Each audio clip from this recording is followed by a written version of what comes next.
Assalamualaikum warahmatullahi wabarakatuh. Kami dari kelompok 1 akan membahas tentang kehidupan politik bangsa Indonesia pada masa demokrasi liberal. Sebelum itu, mari berkenalan dengan kita. Perkenalkan, nama saya Ahmad Effendi Yusuf dari kelas 12 MIPA 2, absen 2. Perkenalkan, nama saya Aulia Rahma, absen nomor 7, kelas 12 MIPA 2.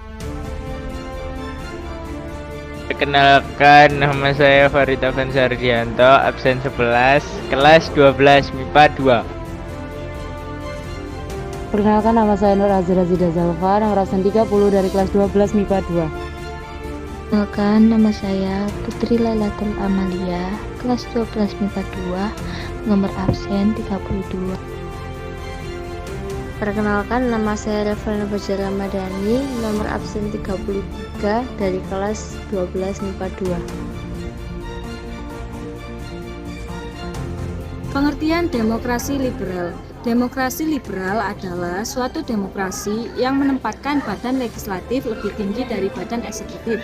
Jadi, kepala pemerintahan dipimpin oleh Perdana Menteri, sementara Perdana Menteri dan Menteri dalam kabinet bisa diangkat dan diberhentikan oleh parlemen. Presiden menjabat sebagai kepala negara dalam demokrasi parlementer. Demokrasi liberal memakai sistem politik demokrasi yang menjunjung tinggi persamaan di bidang politik. Demokrasi ini mengedepankan kebebasan dan individualisme. Jadi, dalam demokrasi liberal berupaya mengurangi kesenjangan dalam bidang ekonomi. Selain itu, rakyat dianggap mempunyai derajat dan hak yang sama.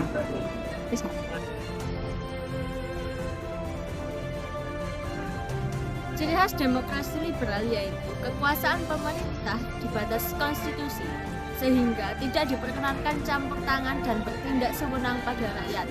Contoh demokrasi liberal yaitu yang pertama, munculnya partai politik baru sebelum pemilu diadakan. Untuk yang kedua, presiden dan wakil presiden tidak dapat diganggu-gugat. Yang ketiga, menteri bertanggung jawab atas kebijakan pemerintah. Yang keempat, Presiden bisa dan berhak membubarkan DPR. Yang kelima, Perdana Menteri diangkat oleh Presiden. Tanggal 17 Agustus 1950, Republik Indonesia Serikat atau RIS yang merupakan bentuk hasil negara kesepakatan konferensi meja bundar yaitu KBM dan pengakuan kedaulatan dengan Belanda resmi dibubarkan. Abdurrahman dan kawan-kawan menyebut bahwa RIS kemudian diganti dengan Negara Kesatuan Republik Indonesia yaitu NKRI. Seiring dengan itu, sistem pemerintahannya pun berubah menjadi demokrasi parlementer dan berdasarkan Undang-Undang Dasar sementara yaitu UUDS 1950. Pelaksanaan pemerintahan pada masa demokrasi liberal Indonesia berlangsung pada tahun 1950 hingga 1959. Setelah kembali menjadi negara kesatuan, kedaulatan Republik Indonesia menganut sistem demokrasi liberal dengan pemerintahan parlementer. Demokrasi liberal sangat mendekap kebebasan. Ciri khas kekuasaan demokrasi ini adalah pemerintahannya dibatasi oleh konstitusi. Artinya kekuasaan pemerintahan terbatas sehingga pemerintah tidak diperkenalkan untuk bertindak sewenang-wenang terhadap rakyatnya. Akhir masa dan kegagalan demokrasi liberal disebabkan oleh kekacauan politik yang ada pada masa demokrasi liberal membuat kabinet telah mengalami jatuh bangun. Karena munculnya mosi tidak percaya dari partai relawan sehingga banyak terjadi perdebatan dalam konstituante yang sering menimbulkan suatu konflik berkepanjangan yang menghambat upaya pembangunan. Penetapan dasar negara merupakan masalah utama yang dihadapi konstituante. Atas kondisi tersebut kemudian pada 5 Juli 1959 Presiden Soekarno mengeluarkan sebuah dekrit presiden yang dikeluarkan pada 5 Juli 1959 mengungkapkan bahwa tidak diberlakukannya lagi UUDS tahun 1950, maka secara otomatis sistem pemerintahan demokrasi liberal berakhir di Indonesia. Pada masa awal-awal kemerdekaan, Indonesia menerapkan berbagai macam sistem pemerintahan. Dan yang paling mengemuka adalah sistem demokrasi liberal dan demokrasi terpimpin. Indonesia memasuki masa demokrasi liberal pada awal pengakuan kedaulatan. Masa ini berlaku antara tahun 1950 sampai 1959. Masa demokrasi liberal atau parlementer ditandai dengan tumbuh suburnya partai politik dan berlakunya kabinet parlementer. Prestasi politik dan komunikasi politik merupakan hal yang terjadi pada masa demokrasi liberal. Prestasi politik berupa pemberlakuan sistem multipartai dan penyelenggaraan pemilu yang demokratis. Kemelut politik berupa kabinet yang silih berganti dan perdebatan berkepanjangan dalam konstituante. Perjalanan sejarah Indonesia pada masa demokrasi liberal diwarnai oleh pemerintahan dengan 7 masa kabinet yang berbeda. Sistem pemerintahan pada masa demokrasi liberal menetapkan bahwa kabinet-kabinet ini bertanggung jawab secara langsung kepada parlemen. Kondisi Indonesia di masa demokrasi liberal sangatlah rentan karena dalam kurun pemerintahan ke-7 kabinet tersebut, kinerja kabinet sering mengalami deadlock dan ditentang oleh parlemen. Hal tersebut terjadi karena adanya kelompok oposisi yang kuat sehingga mengakibatkan timbulnya konflik kepentingan dalam proses perumusan dan pembuatan kebijakan negara. Demokrasi liberal mewariskan ketidakstabilan politik yang cukup parah dan membuahkan sebagai pergolakan serta pemberontakan dalam negeri yang mengancam persatuan bangsa. Melihat keadaan tersebut, Presiden Soekarno terdorong untuk menerapkan sistem pemerintahan yang sentralistik yang berpusat di tangan presiden yang dikenal dengan demokrasi terjadi, ditandai dengan dikeluarnya Dekret Presiden 5 Juni 1959. Keputusan tersebut diambil atas pertimbangan menempatkan kesatuan bangsa sebagai yang utama.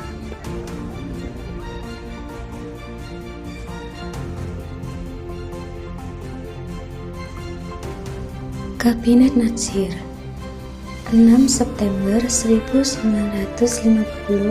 sampai 21 Maret 1951. Kabinet ini dipimpin oleh Muhammad Natsir dari Partai Masyumi. Untuk program kerja 1.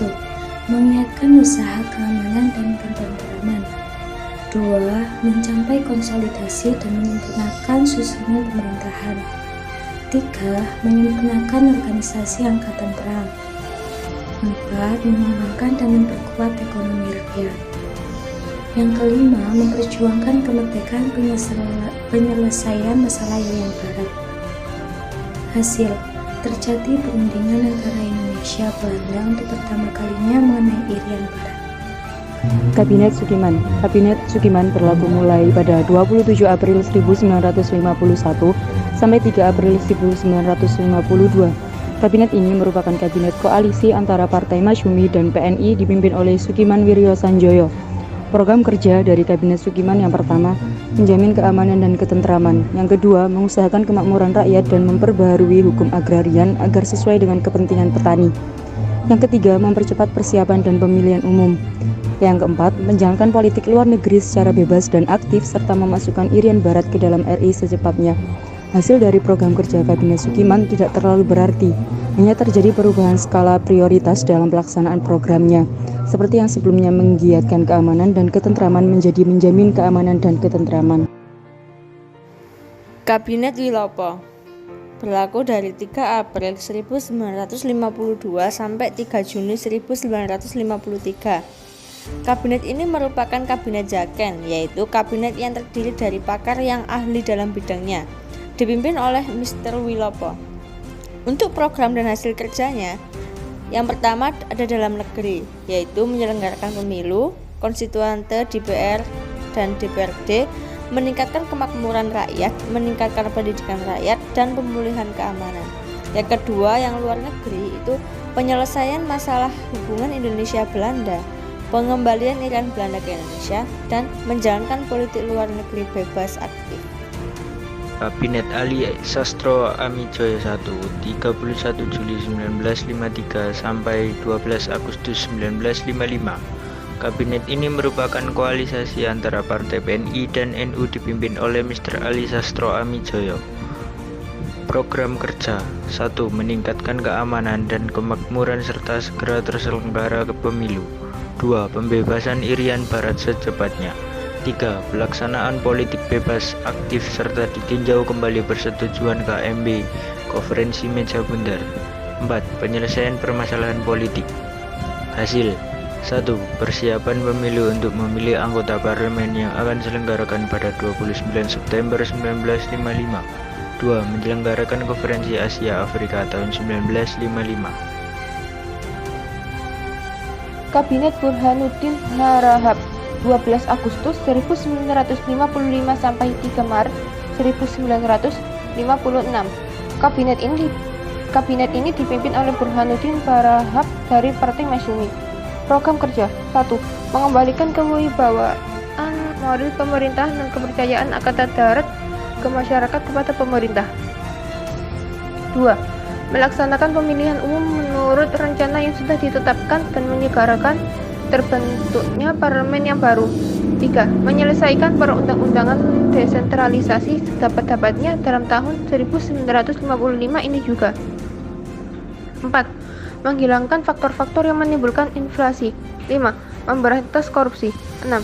Meneruskan perjuangan pengembalikan Irian Barat ke dalam wilayah Republik Indonesia. 7. Memperkembangkan politik kerjasama Asia Afrika berdasarkan politik bebas dan aktif menuju perdamaian. Hasil 1. Berlangsungnya pemilihan umum pertama untuk DPR dan anggota konstituante secara demokratis pada tanggal 29 September 1955. 2. Pemberantasan korupsi. 3. Pembubaran Uni Indonesia Belanda. 4. Penyelesaian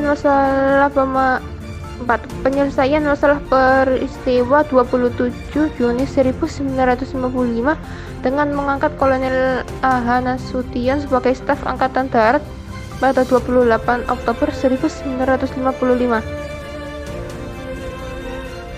Kabinet Ali Sastro Amijoyo II 20 Maret 1956 sampai 4 Maret 1957. Kabinet ini dipimpin oleh Ali Sastro Amijoyo, merupakan hasil koalisi dari PNI, Partai Masyumi, dan NU. Program kerja 1.